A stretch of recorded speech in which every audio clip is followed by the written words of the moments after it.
ಒಂದನೇ ಪ್ರಶ್ನೆಯನ್ನು ಗಮನಿಸಿ. ಚಿತ್ರದಲ್ಲಿ O ಕೇಂದ್ರವಾಗಿರುವ ವೃತ್ತದ ತ್ರಿಜ್ಯ 6 ಸೆಂಟಿಮೀಟರ್ ಆಗಿದೆ. ಸೊ ನೋಡಿ, ಇಲ್ಲಿ ಚಿತ್ರವನ್ನ ಗಮನಿಸಿ. ಇಲ್ಲಿ O ಕೇಂದ್ರವಿರುವ ಒಂದು ವೃತ್ತ ಅಲ್ವಾ. ಸೊ ಇಲ್ಲಿ ವೃತ್ತದ ತ್ರಿಜ್ಯವನ್ನ 6 ಸೆಂಟಿಮೀಟರ್ ಆಗಿದೆ. ಸೊ ಇಲ್ಲಿ OAPBO. ಸೊ ಇಲ್ಲಿ ನೋಡಿ, OA ನೋಡಿ, ಗಮನಿಸಿ, ಇಲ್ಲಿ OAPBO ಈ ಒಂದು ದೊಡ್ಡ ವೃತ್ತಖಂಡ. ಸೊ ಅಧಿಕ ವೃತ್ತಖಂಡ ಅಂತ ಹೇಳ್ಬೋದು. ಇದು ಲಘು ವೃತ್ತಖಂಡ ಅಲ್ವಾ. ಸೊ ಇಲ್ಲಿ ಅಧಿಕ ವೃತ್ತಖಂಡ. So OAPB. ಸೊ ಈ ಒಂದು ತ್ರಿಜ್ಯಾಂತರ ಖಂಡದ ವಿಸ್ತೀರ್ಣವನ್ನ ಕೇಳ್ತಾ ಇದ್ದಾರೆ ಅವರು.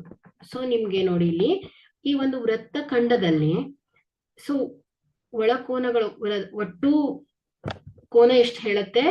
360 ಡಿಗ್ರಿ ಅಂತ ಹೇಳುತ್ತೆ ಅಲ್ವಾ. ಸೊ ನಾವಿಲ್ಲಿ ಈ ಒಂದು ತ್ರಿಜ್ಯಾಂತರ ಖಂಡದ ಈ ಚಿಕ್ಕ ಒಂದು ಲಘು ವೃತ್ತ ತ್ರಿಜ್ಯಾಂತರ ಖಂಡದ ವಿಸ್ತೀರ್ಣವನ್ನ ಕಂಡುಹಿಡಿಬೇಕು ಅಂದಾಗ ಏನ್ ಮಾಡ್ತಿದ್ವಿ? ಈ ಒಂದು ಕೋನವನ್ನ ಥೀಟಾ ಅಂತ ತಗೊಳ್ತಿದ್ವಿ. ಸೊ ಈ ಒಂದು ತ್ರಿಜ್ಯವನ್ನ R ಅಂತ ತಗೊಂಡ್ರೆ ಈ ಒಂದು ಒಟ್ಟು ಒಳಕೋನಗಳು ಎಷ್ಟಿರತ್ತೆ? 360 ಡಿಗ್ರಿ. ಸೊ ಏನ್ ಬರಿತಿದ್ವಿ ನಾವು? ತ್ರಿಜ್ಯಾಂತರ ಖಂಡದ ವಿಸ್ತೀರ್ಣವನ್ನ, ಈ ಲಘು ತ್ರಿಜ್ಯಾಂತರ ಖಂಡದ ವಿಸ್ತೀರ್ಣವನ್ನ ಏನ್ ಬರಿತಿದ್ವಿ? ಥೀಟಾ ಭಾಗಿಲೆ 360 ಗುಣಿಸು πr ಸ್ಕ್ವೇರ್ ಅಂತ ಬರಿತಿದ್ವಿ ಅಲ್ವಾ. ಸೊ ಥೀಟಾ ಭಾಗಿಲೆ ಒಟ್ಟು ವೃತ್ತಖಂಡದ ಒಳಕೋನಗಳ ಮೊತ್ತ ಎಷ್ಟು? 360 ಡಿಗ್ರಿ ಗುಣಿಸು πr ಸ್ಕ್ವೇರ್ ಅಂತ ಬರಿತಿದ್ವಿ. ಬಟ್ ಇಲ್ಲಿ ಏನ್ ಕೇಳ್ತಾ ಇದಾರೆ ಅವರು? OAPBO. ಸೊ ಈ ಒಂದು ಅಧಿಕ ವೃತ್ತಖಂಡವನ್ನ ಕೇಳ್ತಾ ಇದ್ದಾರೆ. ಸೊ ಇಲ್ಲಿ ನೋಡಿ, ಈ ಥೀಟಾ ಏನ್ ಹೇಳುತ್ತೆ? 30 ಡಿಗ್ರಿ ಅಂತ ಹೇಳುತ್ತೆ. ಸೊ ಒಟ್ಟು ಒಳಕೋನಗಳ ಮೊತ್ತ ಎಷ್ಟಿದೆ? 360 ಡಿಗ್ರಿ ಇದೆ. ಹಾಗಾದ್ರೆ ನಮ್ಗೆ ಈ ಒಂದು ಅಧಿಕ ತ್ರಿಜ್ಯಾಂತರ ಖಂಡದ ವಿಸ್ತೀರ್ಣ ಬೇಕಂದ್ರೆ ನಾವು ಏನ್ ಮಾಡ್ಬೇಕು? 360 ಮೈನಸ್ ಥೀಟಾ ಮಾಡ್ಬೇಕು, ಡಿವೈಡೆಡ್ ಬೈ 360 ಅಲ್ವಾ. ಸೊ ಆಗ ನಮ್ಗೆ ಏನ್ ಸಿಗತ್ತೆ?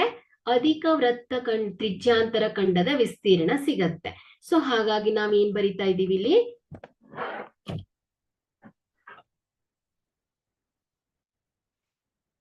-360 ಮೈನಸ್ 30 ಡಿಗ್ರಿ. ಯಾಕಂದ್ರೆ ನಮಗ್ ಬೇಕಾಗಿರೋದು ಈ ಉಳಿದಿರುವ ಅಧಿಕ ತ್ರಿಜ್ಯಾಂತರ ಖಂಡದ ವಿಸ್ತೀರ್ಣ. ಟೋಟಲ್ ಎಷ್ಟಿದೆ? ಒಳಕೋನಗಳು 360 minus 330 degree divided by 360 degree into πr square ಅಲ್ವಾ. ಸೊ ಇದೇನಾಗತ್ತೆ ನಮ್ಗೆ? OAPBO ತ್ರಿಜ್ಯಾಂತರ ಖಂಡದ ವಿಸ್ತೀರ್ಣ ಆಗತ್ತೆ. ಇದೇನಾಯ್ತು? Centimetre square. ಹಾಗಾದ್ರೆ ಇಲ್ಲಿ ಕೊಟ್ಟಿರುವ ಉತ್ತರದಲ್ಲಿ ಯಾವ್ದು ಸರಿಯಾಗಿರುತ್ತೆ ಮಕ್ಕಳೇ? 360 ಮೈನಸ್ 30 ಭಾಗಿಲೆ 360 ಗುಣಿಸು πr ಸ್ಕ್ವೇರ್ ಅಲ್ವಾ. ಏನಾಗತ್ತೆ? ಈ ಒಂದು ಪ್ರಶ್ನೆಗೆ ಸರಿಯಾದ ಉತ್ತರ ಆಗುತ್ತೆ.